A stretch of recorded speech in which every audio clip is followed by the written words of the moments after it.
Good morning, grade 9. Today our lesson is representing patterns. Consider this following pattern. I want you to look at it and see what's happening. So part A is to describe your pattern in words. And we talked about this in last lesson. So if I look at my first figure, I see a triangle. So I have one triangle. If I look at figure number 2, I see 1, 2, 3 triangles. If I look at figure number 3, I see 1, 2, 3, and 2 inverted, which means I have 5. And then if I look at figure number 4, you see 7 triangles. So that's the pattern that's represented by this diagram. Now, how do I describe this pattern in words? So you can say as the figure number increases by 1, the number of triangles increase by 2. So you wrote this pattern into its relationship into words. And now we're going to take this into words relationship or the pattern and put it into a table of value. So now we're going to use this scenario and make a table of value. Remember, when you have a table of value, you have your x variable, which is your independent, and then you have your y variable, which is dependent. So if you look at it, we're looking at the figure number and we're looking at the number of triangles. We have to figure out which ones are independent, which one is our dependent. In this case, our figure number is independent and the number of triangles is dependent. So my table is going to be like this. So we're going to fill out our table. If I look at my table, the first figure had 1 triangle. The second figure had 3 triangles. The third figure had 5 triangles. The fourth figure had 7 triangles. Okay, so that is our table of value. Now, by creating a table of value, we can extract a lot of information that can help us to come up with an equation. So if you look at it, if I look at my x's and I see what's happening, my x's are going up by 1. Okay. If I look at my y's, you'll realize they're going up by 2. Those 2 pieces of information are really, really important. Once we have those pieces of information, we can start coming up with an equation. Using the table, we can come up with an equation. So looking at our table, we realize that our x's are going up by 1s and our y's are going up by 2.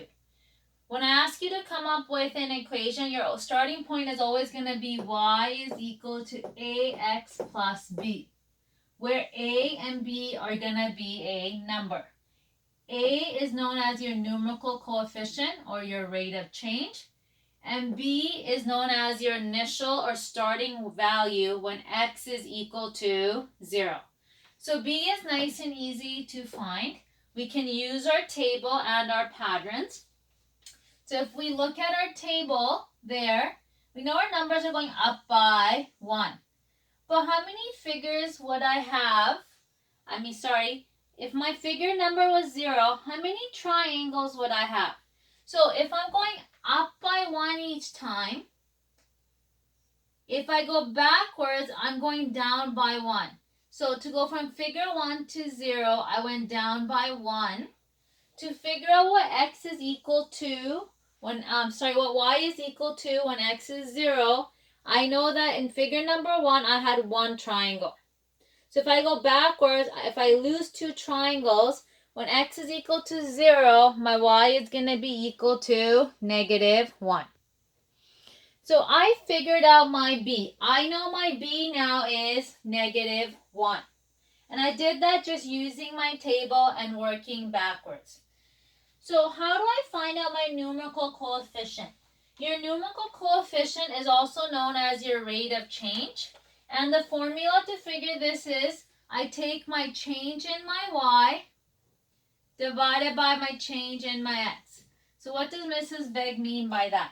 So I look at my table, I look at my y's. I was going up by 2, so I go 2. And I look at an x, my change is going up by 1, so I divide it by 1. So 2 divided by 1 gives you 2. So your A is going to be equal to 2. So this is your A. We found our B. So my formula for this pattern is going to be y is equal to 2x minus 1. That is my formula. And I always can check if my formula is correct. And I can do this by plugging in. When x is equal to 1, 2 times 1 is 2. 2 minus 1 gives me 1. It tells me the number of triangles. So I know this formula is working. So I got the correct formula. So in today's lesson, you're going to be coming up with a formula given a table or given a scenario. Once you have an equation, it allows us to predict the pattern for any value. For example, A, how many triangles in figure 22? So we came up with our formula is y is equal to 2x minus 1. We know our x stands for the figure number, y tells us the number of triangles. In this question, they told us our figure number is 22. So I can substitute. Y is equal to 2 times 22 minus 1. Y is equal to 44 minus 1. Y is equal to 43. So I know in figure number 22, I will have 43 triangles. And letter B says, what figure has 123 triangles? Again, I start off with my formula, 2x minus 1. This time they're telling us how many triangles we have. So I know my y. So it becomes 123 is equal to 2x minus 1. I add 1. So I get 124 is equal to 2x. And then my last step is to divide. And I divide by 2. So x is equal to 62. So in what figure has 123 triangles?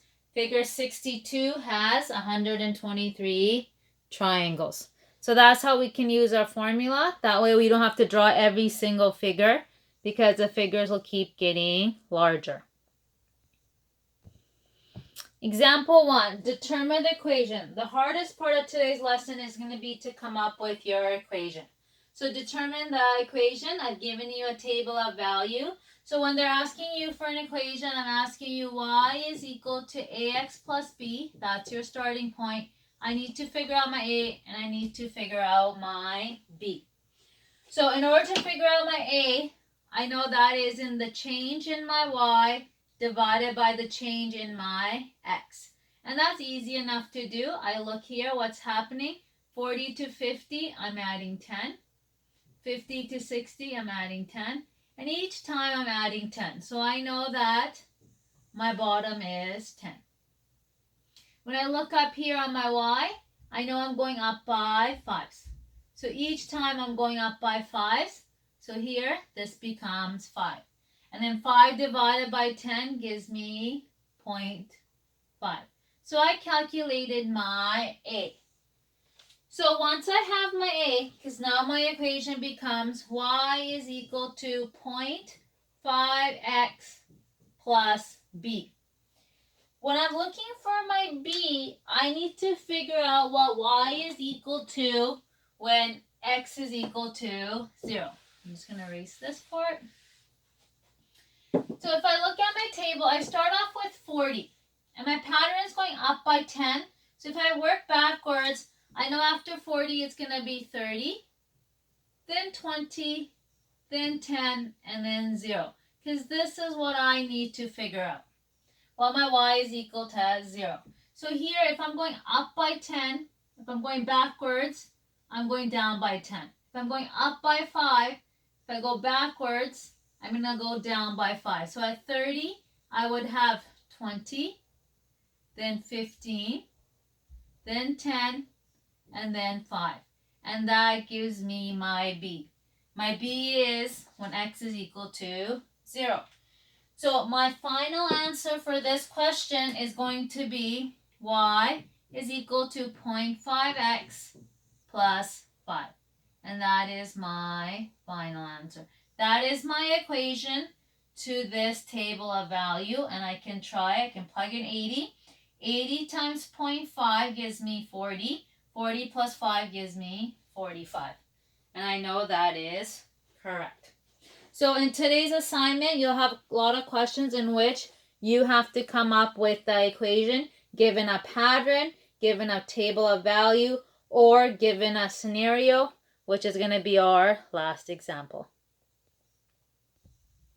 Example 2. Human hair grows at 13 centimeters per year. Karen's hair is currently 28 centimeters long. So I've underlined two important pieces of information. 13 centimeters per year, and her hair was 28 centimeters before this all started. So that was a starting point. So A says, what is the numerical coefficient? When I'm asking you for the numerical coefficient, I'm asking you for A. What's A equal to?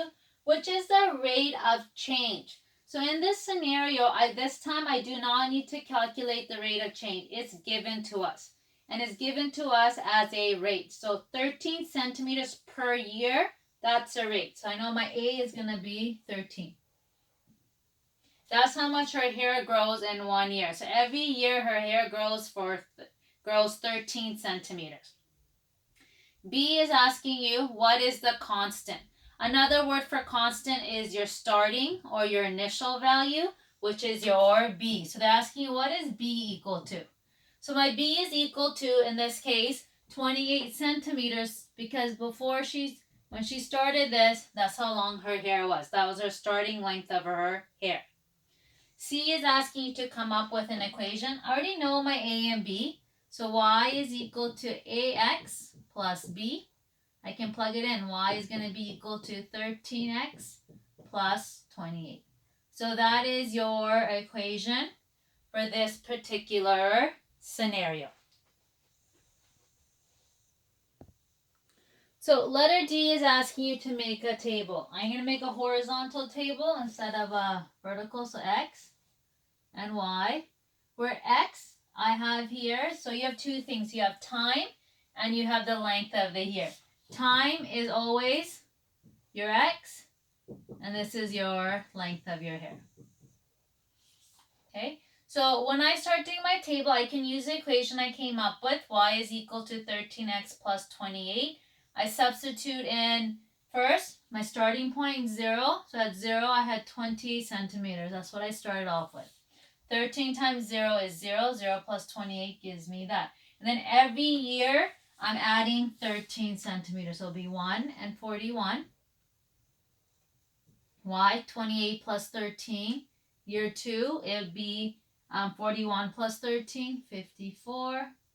Year 3, it would be 54 plus 3, which is 67. And I can keep going on as I want. You can also use your equation. If I plug in 1, 13 times 1 is 13. 13 plus 28 gives me 41. 2 times 13 is 26, plus 28 gives me 54. So that is your table of value. It's really important for you to tell me which is your dependent and independent variable. Letter E asks you, is this a discrete or continuous relation? So in order to answer this question, I always look at my x variable. That's talking about time. Discrete means you do not connect dots. Continuous means you do connect dots. So they're asking you in this graph, if I plot these points, can I connect my dots? The answer is yes, because we're talking about time. Because time can be half a year. And that is the end of our lesson. If you have any questions or concerns, please email me or send me a message on Teams. Thank you. Bye.